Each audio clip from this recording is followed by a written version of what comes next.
Vector subtraction, heading दीजिए vector subtraction. ठीक है, वेक्टर सब्ट्रैक्शन में मतलब हम लोग वेक्टर को सब्ट्रैक्ट करके देखेंगे। जैसे हम लोग पहले क्या पढ़े थे, a plus B is equal to R vector. ठीक है, यहां हम ड्रॉ करते हैं, ध्यान से देखिएगा, समझिए।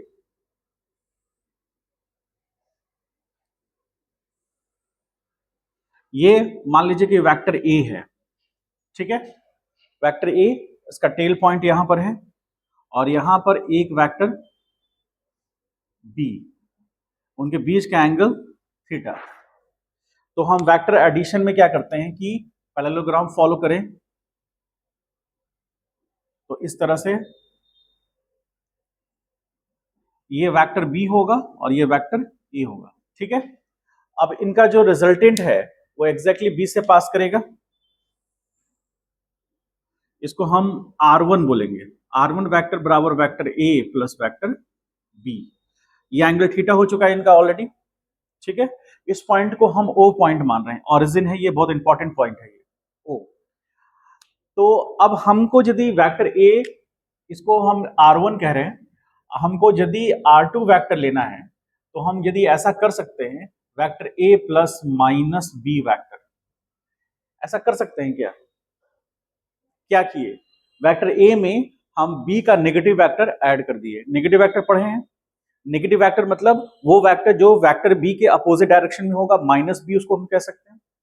ठीक है, तो वेक्टर ए में माइनस वेक्टर बी को जोड़ देंगे तो ए माइनस बी होगा। तो यहां R2 इज इक्वल टू क्या लिख सकते हैं, R2 is equal to vector A minus vector B, ऐसा लिख सकते हैं हम लोग। तो वेक्टर सब्ट्रैक्शन में हुआ क्या, वेक्टर ए में से हमने वेक्टर बी को माइनस कर दिया। कैसे किया, तो उसमें हमने वेक्टर ए में वेक्टर बी का नेगेटिव वेक्टर ऐड कर दिया। तो अब यहां पर हमको वेक्टर बी का नेगेटिव वेक्टर लेना होगा। तो वेक्टर बी का नेगेटिव वेक्टर इस डायरेक्शन में ये माइनस बी वेक्टर होगा। ठीक है, मैग्नीट्यूड सेम है, डायरेक्शन जस्ट अपोजिट है, हल्का सा लेंथ छोटा कर दें। ठीक है, अब वेक्टर ए और वेक्टर बी यानी माइनस बी, ये माइनस बी वेक्टर और वेक्टर ए को जोड़ना है तो हमको R2 मिलेगा।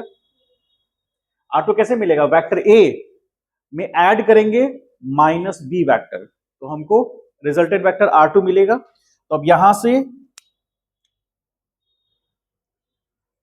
ऐसे पैरेलल शिफ्ट करके हम लोग देख सकते हैं, तो यहां ये होगा माइनस बी वेक्टर और इधर से ये आ जाएगा ए वेक्टर।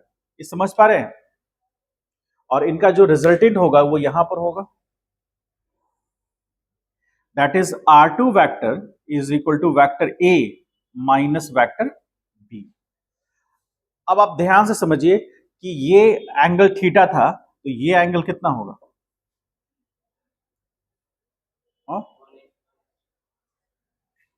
180 minus theta. याद कीजिए कि जो नेगेटिव वेक्टर होगा, वेक्टर बी का नेगेटिव वेक्टर उसके साथ कितना एंगल बनाएगा, 180। ऑलरेडी थीटा ले चुके हैं तो बचा कितना, क्लियर है। तो 180 माइनस थीटा हमारे vector A minus B, vector A minus B के लिए हमारा जो एंगल बनेगा वो थीटा नहीं होकर के 180 माइनस थीटा होगा।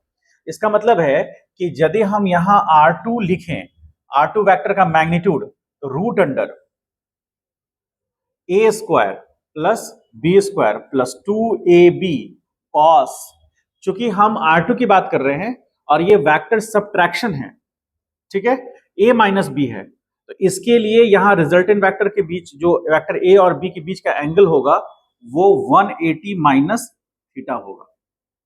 ध्यान से समझिए, हम किसकी बात कर रहे हैं, वेक्टर a और वेक्टर माइनस बी का, तो उसका एडिशन कर रहे हैं तो रिजल्टेंट निकाल रहे हैं। तो r का मैग्नीट्यूड जो होगा a square plus B square plus 2ab, और एंगल कितना है, क्यों, क्योंकि वेक्टर a और minus B vector tail point match कर रहा है और उसके बीच का स्मॉलर एंगल कितना निकल के आ रहा है, 180 माइनस थीटा।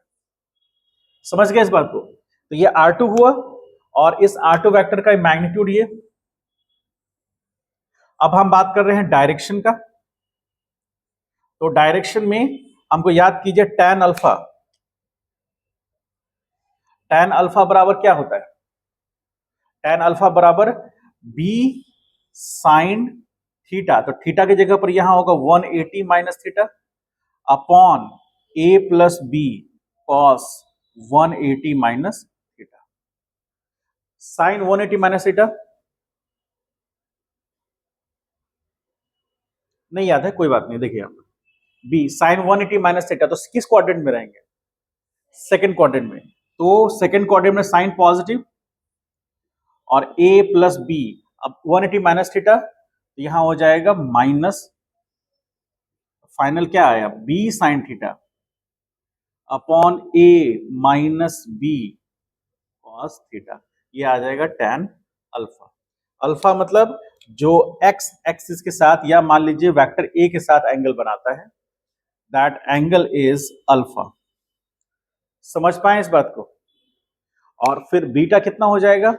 एग्जैक्टली जहां जहां बी है वहां वहां ए आ जाएगा। तो हम बीटा यदि लिखना चाहें, and beta is equal to जहां बी है वहां a sine theta upon b minus a cos. समझ पाए? तो इसका ये एंगल निकल गया, दैट एंगल इज बीटा। अब 2 मिनट ध्यान से समझिएगा, अभी पूरा कंप्लीट नहीं हुआ है ये डायग्राम, ठीक है? तो एक तो हो गया वेक्टर ए प्लस बी, यानी R1 रिप्रेजेंट कर रहा है कौन सा? वेक्टर a प्लस बी को रिप्रेजेंट कर रहा है R1। R2 किसको रिप्रेजेंट कर रहा है? Vector a minus B. हम पढ़ रहे हैं वेक्टर सबट्रैक्शन, ये तो a माइनस बी निकल गया। अब यदि हम एक और काम करें, वो क्या करें कि वेक्टर a को हम उसका नेगेटिव वेक्टर ले लें, तो ये माइनस a वेक्टर होगा होगा।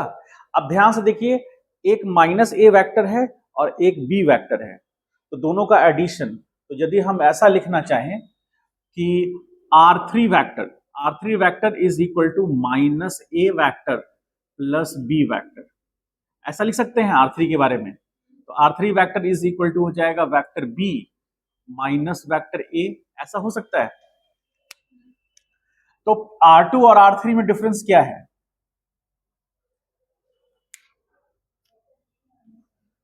R2 vector a minus B है, R3 जो है वो b माइनस ए है। सबट्रैक्शन में तो दोनों पॉसिबल है, और हमको मिलेगा कैसे?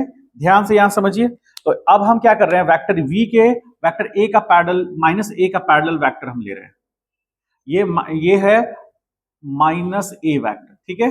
और वेक्टर b का पैरेलल वेक्टर ऐसे ले लिया, तो ये है क्या? Minus b vector, sorry b vector, है ना? ये माइनस a वेक्टर और ये प्लस b वेक्टर। अब इसका जो रिजल्टेंट होगा, यदि हम उसको ऐसे दिखाते हैं, ठीक है, तो ये हो गया R3 वेक्टर। तो R3 vector is equal to vector B minus vector A। समझ पाए? ये एंगल बता सकते हैं,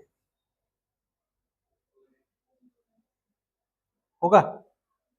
फिर से अल्फा बीटा वैसे निकलेगा, ठीक है? अब हम पता करना चाहते हैं R4 vector. R4 vector that is equal to minus A vector और प्लस माइनस B वेक्टर। तो R4 वेक्टर फाइनली क्या होगा? Minus A vector minus B vector, और ये भी होगा, और साथ साथ R4 को हम ऐसे भी लिख सकते हैं minus A vector plus B vector. This implies R4 vector is equal to minus R1 vector, ऐसा लिख सकते हैं क्या? समझ पाए क्या किए वहां? हमको क्या चाहिए? हमको R4 वेक्टर चाहिए, वो कैसे मिलेगा? तो negative vector of vector A plus negative vector of vector B, दोनों को ऐड कर देंगे तो मिल जाएगा। इसका मतलब हमको जो रिजल्ट आएगा वो minus A vector minus B vector होगा, और दोनों को कॉमन ले लेंगे तो vector A plus vector B और उसके आगे माइनस। तो हमको ये चीज कहां मिलेगा? देखिए ध्यान से, वेक्टर माइनस A को यहां हम ऐसे शिफ्ट कर सकते हैं, तो ये होगा माइनस A वेक्टर, और ये वाला जो वेक्टर है, ये वेक्टर कौन सा वेक्टर होगा? Minus B vector. तो इसका जो रिजल्टेंट निकलेगा वो ये वेक्टर होगा। बोलिए, ये R4 होगा, that is equal to minus vector A plus vector B। अब ध्यान देखिए, R4 वेक्टर नेगेटिव वेक्टर है R1 का, होना भी चाहिए, यहां लिखे भी हैं, ठीक है। R4 vector is negative vector of R1, और साथ ही साथ ये वाला देखिए एक दूसरे के नेगेटिव वेक्टर है। जैसे यहां कॉमन क्या ले सकते हैं, जैसे हम क्या लिख रहे हैं, R2 वेक्टर क्या है, ध्यान से देखिएगा, R2 vector vector A minus vector B, ठीक है। तो वेक्टर A माइनस B, अब R2 वेक्टर को एक और तरीके से लिख सकते हैं, माइनस कॉमन ले लेता हूं, तो माइनस कॉमन लेंगे तो vector B minus vector A होगा, और vector B minus vector A क्या है, तो R2 vector is equal to minus R3 vector, ऐसा भी लिख सकते हैं, और होना भी चाहिए। हो रहा है क्या ऐसा, R2 vector is negative vector, थोड़ा सा ड्रॉ करने में हाथ से दिक्कत हुआ है, बाकी वो नेगेटिव वेक्टर को रिप्रेजेंट करेगा। फिर से देखिए क्यों, क्योंकि R2 वेक्टर और R3 के बीच में एंगल कितना है, 180, जैसे R1 और R4 के बीच में। समझ गए, ये चित्रकारी समझ में आया, क्लियर है, ये इंजीनियरिंग मतलब ये फिजिक्स का ड्राइंग है, ठीक है। आइए अब इसमें एंड पॉइंट ये बचा कि हमारा R1 vector, R2 vector, R3 vector, R4 vector, सब वेक्टर एक दूसरे के अपोजिट या नेगेटिव वेक्टर इसको कहते हैं। समझ पाए इस डायरेक्शन को, ठीक है। इसको जस्ट ड्रॉ कीजिए, सब लिख लीजिए, फिर इसमें की पॉइंट बताते हैं कुछ।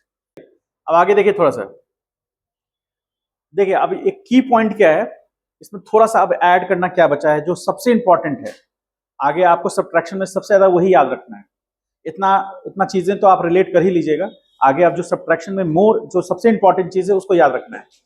अभी देखिए यहाँ पर सब लोग लिख लिए, नहीं लिखे भी है तो कोई बात नहीं, आप छोड़ दीजिए, हम बाकी अभी हटा नहीं रहे, इसको रहेगा ये। अब देखना है एक चीज को, समझिए यहाँ पर ये क्या रिप्रेजेंट कर रहा है, ये जो वेक्टर है R2, ये R2 vector vector A minus B है ना। यदि इस वेक्टर को हम ऐसे पैरेलल शिफ्ट कर दें, कौन से वेक्टर को, R2 को उठाकर हम ऐसे पैरेलल शिफ्ट कर दें, तो वेक्टर हमारा कैसा बनेगा, ऐसा बनेगा, ठीक है। और ये हमारा R2 वेक्टर होगा। R2 वेक्टर इसलिए कह रहे हैं क्योंकि वेक्टर को हमने पैरेलल शिफ्ट किया है, तो वेक्टर चेंज करेगा नहीं, तो R2 को R2 ही रहने देंगे हम। तो R2 vector is equal to क्या हो जाएगा, vector A minus vector B होगा ऐसा। तो अब हमको ये समझना है कि यदि हमको दो वेक्टर, हमारा दो वेक्टर, ध्यान से समझिए, दो vector tail to tail add किया हुआ है और वो पैरेललोग्राम के एडजेसेंट साइड्स को रिप्रेजेंट कर रहा है, कौन, vector A and vector B, ठीक है।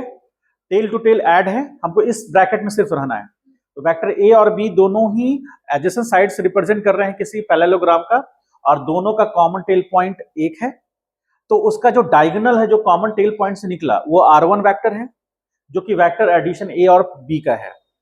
एक और डायगोनल जो इस पैरेललोग्राम का है वो ये हो गया, तो ये वाला जो है वो उसका सब्ट्रैक्शन रिप्रेजेंट करेगा, यानी कि एक डायगोनल जो कॉमन टेल पॉइंट से पास करेगा that will represent the vector addition, okay.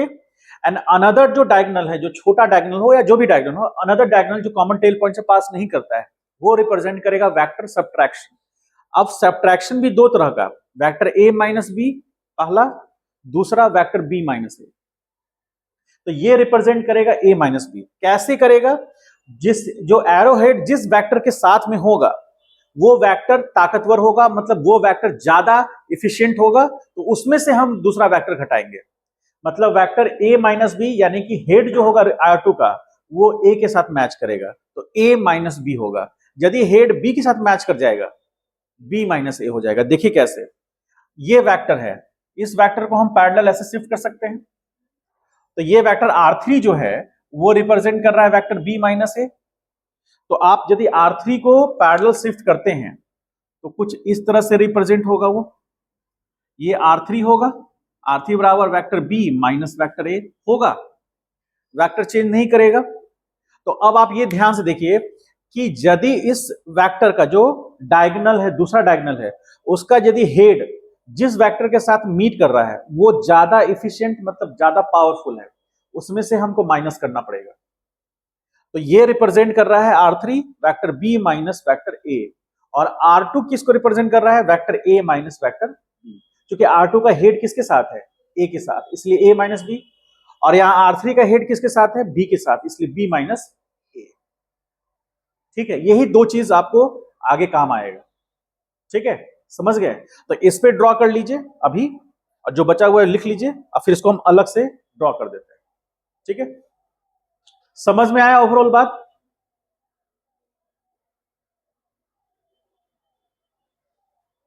ध्यान से ड्रॉ कीजिएगा, एक के ऊपर ओवरलैप ना कर जाए। ठीक है, ओवरलैप नहीं करना चाहिए, ध्यान से ड्रॉ कीजिएगा।